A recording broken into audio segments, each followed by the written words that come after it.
they're in the chamber roasting, and you can see through the sight glass here what it looks like. Or you can actually, this is called a trowel, you can actually pull a sample that's being roasted as you're roasting it, so you can follow the progress of the bean as it changes throughout the roast.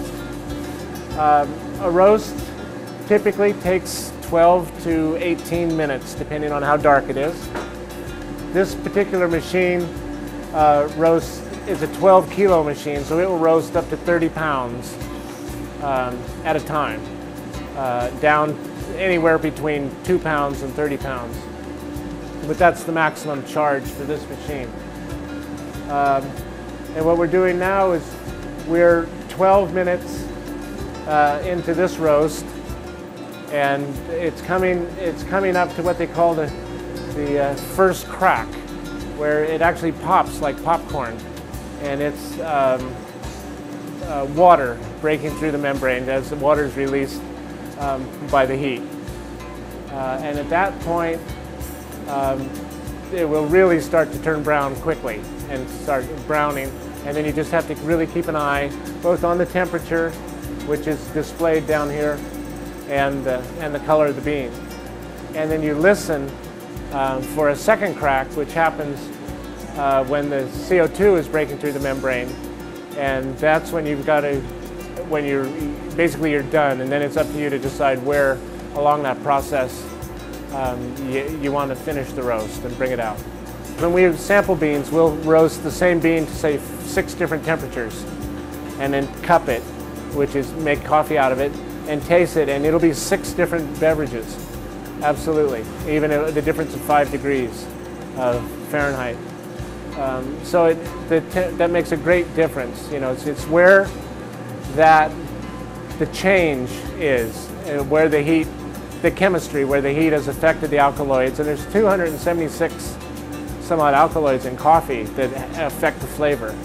That's why coffee is the only flavor they've never been able to successfully, there's no imitation coffee flavor. It's all based on real coffee. They've never been able to duplicate it, you know, of all the flavors in the world, you know. It's just too complex. That's good. Yeah, for us, it's great, you know. So we're coming towards the end of this roast. You can see the bean is much darker. There's no oil on the surface at this point.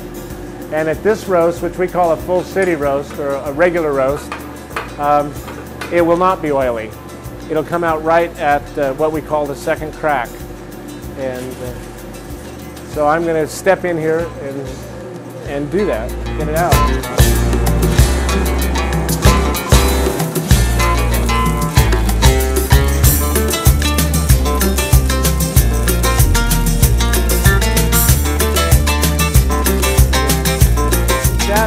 That would be called a full city roast. It's not a dark roast. You can see there's no oil on the surface of the beans. Now, as these beans are stored over the next 3 days, a small amount of oil will surface. And that's just normal in any beans. The beans now are this is called a cooling bin. And the air is being drawn over the beans now through the bin to cool them off. And basically that is to stop the cooking process.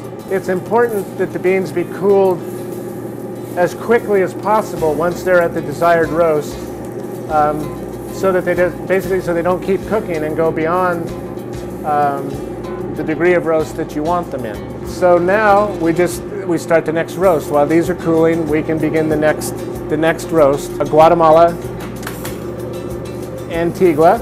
It goes in the top.